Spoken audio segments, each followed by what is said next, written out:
In ker je ti zaveza nikoli na nobenih poteh, nikoli nismo sami, ampak Jezus Kristus je prišel na svet, da bi človek v sebi odkril tisto, kar je najlepšega, najboljšega, da bi mi postali bolj božji, bolj sveti in da bi to odsevalo tudi v našem življenju. Danes imamo veliko razlogov za praznovanje. Nov ambon, vidim, da je zelo stabilen, tako da bodo kratke recili lahko še malo takole podkrkati, pa se ne bo zamajala. Tako da nov ambon, potem praznik svetega Štefana je danes, pa potem praznujemo tudi dan državnosti, samostojnosti, državni praznik samostojnosti in enotnosti in vam ob tem prazniku iskreno čestitam.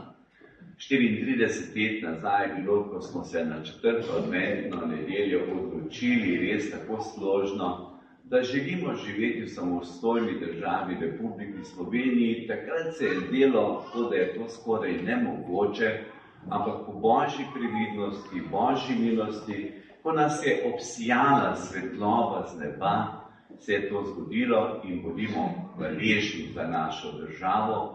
Hkrati pa vsi skupaj prispevajmo, da bodo naši odnosi plemeniti, iskreni, da bo prostor za vsakega človeka, ne glede na vero, prepričanje, mnenje, ki ga ima.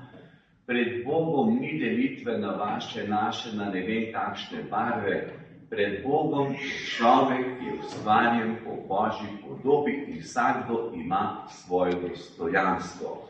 To božjo podobo odkrivajmo v vseh ljudeh, ne glede na vero in prepričanje. In kristjani smo poklicani, da to čim bolj tudi iskreno živimo. O blagoslovu ambona, odkoder se oznanja predvsem božja beseda, berili smo poslušali evangelij, vedno znova poslušamo božjo besedo, včasih naše misli kar malo odtavajo nekam, ne pa smo drugje, nas nekaj skrbi ali kaj drugega, ampak ta božja beseda prihaja kot seme, ki je vsejano v naše srce. Naj res obrodi bogate sadove, naj bo božja beseda svetilka, luč na naši poti, kot je zapisano v tem pismu. Pomeni, da tam, ko se zdi, da je življenje tako temno, kot marsikaj hudega, doživljamo vojne v Evropi pravzaprav, zelo blizu so nam. In takrat pravzaprav se človek sprašuje, prestraši, kje je tukaj dobri Bog, kaj bo z našo prihodnostjo v tem nemiru sveta, vseh napetostih. Ampak božja beseda prinaša luč, je svetilka, razsvetljuje naše korake in daje upanje, da je Bog stvarnik zgodovine. In naj bo ta beseda tista, ki v naših srcih rodi svoje sadove, predvsem z našim načinom življenja, da bi ta beseda krepila našo vero, moč, zaveze, da je dobri Bog z nami. Naj bo božja beseda, kakor je tudi zapisano v Svetem pismu, kot je materino mleko za dojenčka. A si predstavljamo, kako ključno je za preživetje ključno. Vzemimo božjo besedo kot veliko milost, kot materino mleko nebo. Pavel pravi, da je tudi kot meč. Meč v pozitivnem pomenu besede, da zahteva tudi odločitve, da nam božja beseda da korajže pa moči, pa tudi poguma, da se odločimo v življenju na podlagi tega, kar slišimo, kar nam znova in znova božja beseda govori. Predvsem pa naj nas pri tem, ko smo slišali lepo blagoslovni besedi, Sveti Duh razsvetljuje. Mi lahko teoretično poznamo božjo besedo, ampak šele Sveti Duh nam daje pravega spoznanja, kaj nam v nekem trenutku, v neki konkretni življenjski izkušnji ta beseda prinaša in kako naj bi jo živeli v vsakdanjem življenju. Predvsem pa naj nas božja beseda tudi navdihuje, da bodo tudi naše človeške besede prinašale upanje, da bodo to besede milosti, upanja, da bodo odkrivale v naših bližnjih tisto, kar je najlepšega, najboljšega v vsakem človeku. kakšna moč ima tudi človeška beseda. Z besedo lahko naredimo veliko dobrega. En prijazen pozdrav, iskrena beseda, pogled v oči, ima pravzaprav stvarjensko moč, ker je Bog z besedo ustvaril besedo. Se tudi naši odnosi tako ustvarjajo. Če pa so naše besede ponižujoče, izključujoče, če nekoga žalimo, pa pravzaprav lahko človek svojo besedo, ki je negativna, slaba, uničujoča, pobije več ljudi, kot pa pobije z orožjem. Beseda, ki žali nekoga, beseda, ki izhaja iz neke zamere, sovraštva, nekega resentimenta, pa mora narediti toliko hudega na tem planetu. Ali je zapisana, ali izrečena. Zato se potrudimo, da bodo tudi naše človeške besede navdihnjene v Božji besedi, da nas bo ta Božja beseda, ki jo znova slišimo, daje nam moči, da bodo tudi naše besede prinašale veselje in upanje, da nikoli ne bodo ubijale, ampak da bodo ustvarjale nove, pristne, iskrene medsebojne odnose. To pa je tudi sporočilo božičnega praznika. Praznika upanja, veselja. Ko so mater Terezijo, sveto mater Terezijo vprašali, kaj pomeni Božič, je mati Terezija takole približno spregovorila. Božič je takrat, ko bližnjemu podam roko. Božič je takrat, kadar utihnem, da prisluhnem drugemu. Božič je takrat, kadar Gospodu dovolim, da po meni ljubi druge ljudi. Gospod jih ljubi, mi pa smo orodje v Božjih rokah. Torej, Božič je takrat, kadar so naši odnosi pristni in iskreni, predvsem pa je Božič takrat, kadar nam je mar za tiste, ki so v največji stiski, trpljenju, bolečini. Ko sva z gospodom župnikom na sveti večer bila v domu za starejše, je marsikaj tudi zelo, zelo težkega. Gospodu župniku Mateju, vsem bratom, krapocinom se iskreno zahvaljujem, koliko dobrega naredite v tem domu. Čez 200 jih je. In Matej pozna pravzaprav vse, oni pa tudi njega, pa tudi drugi največ ljudi je bil tudi. Hvala vam za to.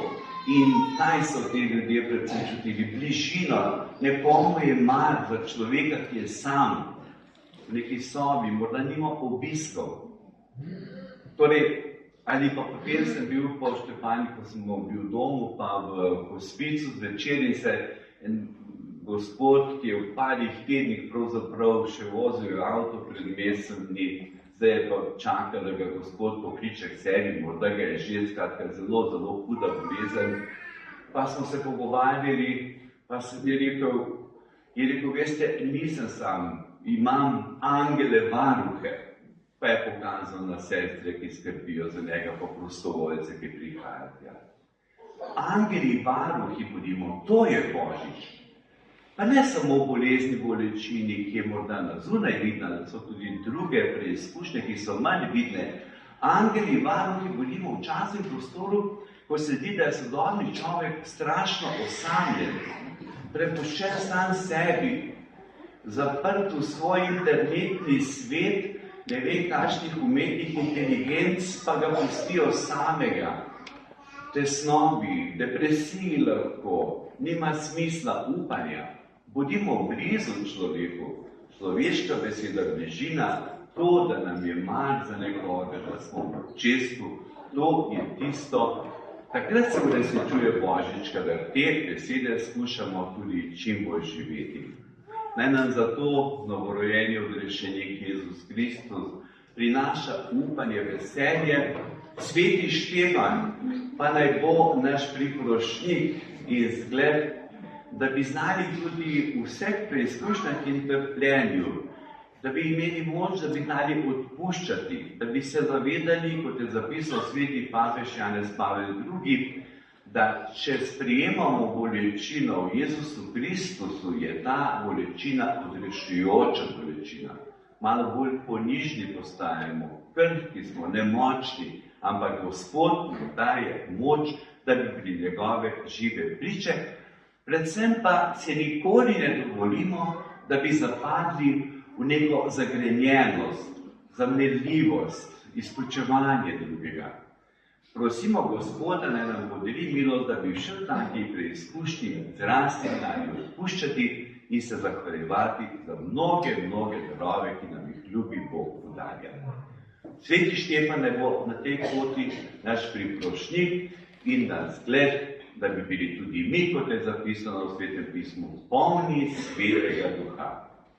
Temu nas je povabil tudi papež Frančišek, ko je na sveti večer v Rimu potrkal na vrata, sveta vrata in jih odprl. Prav lepo je potrkal.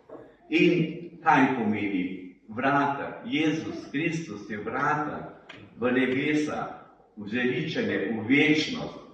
V svetem letu smo povabljeni, da smo romarji upanja, da ne hodimo vsak zase, ampak da hodimo v občestvu, kot prijatelji, z roko v roki.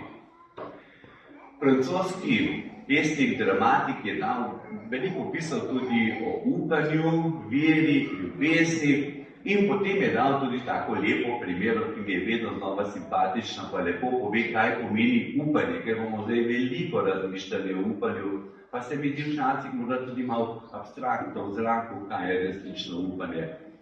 Pa pravi, vera, upanje in ljubezen so. Vera, dve veliki dami hodita, potem pa eno majčkano punčka na sredi in pravi, eno je vera, drugo je ljubezen, tisto ta malo bitje pa imenuje upanje. Pa pravi, takole, ko bi od daleč pogledali, bi si mislili, tile dve dami vlečeta naprej ono malo bitje, da gre. Pa pravi, ni tako.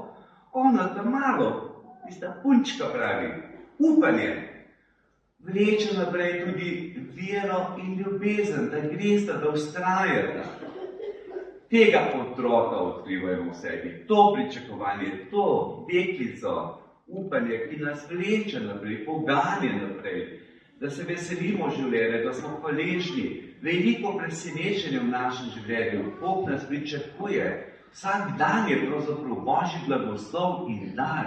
Preganjamo naveličanost, malodušje, neko rutino, češ 100 let je bilo tako, pa še 100 let bo tako. Ni res. Današnji dan, današnje popoldne bo drugačno, če imamo voljo, željo, odločitev, da me ta deklica malo povleče naprej, pa reče, ne sme zadremati. Pred mano, pred tabo je nov dan, nov trenutek, da narediš nekaj lepega in dobrega. Tega upanja vsem skupaj želim razgeti v srce. Iskrena hvala za to res veliko, lepo delo, ki ste ga opravili v Štefanovi vasi. Prava nevesta je, res je lepotica vaša cerkev. Hvala bratom kapucinom, ki tako skrbite za to svetišče, pa tudi druge, seveda v Bisloviku in veliko dobrega naredite v tej župniji, v obeh župnijah, pa da je cerkev želi od lepote pa vam, ki oblikujete bogoslužje pevskemu zboru, tako lepo prepevate. Res hvala vam, pa ministrantski ekipi.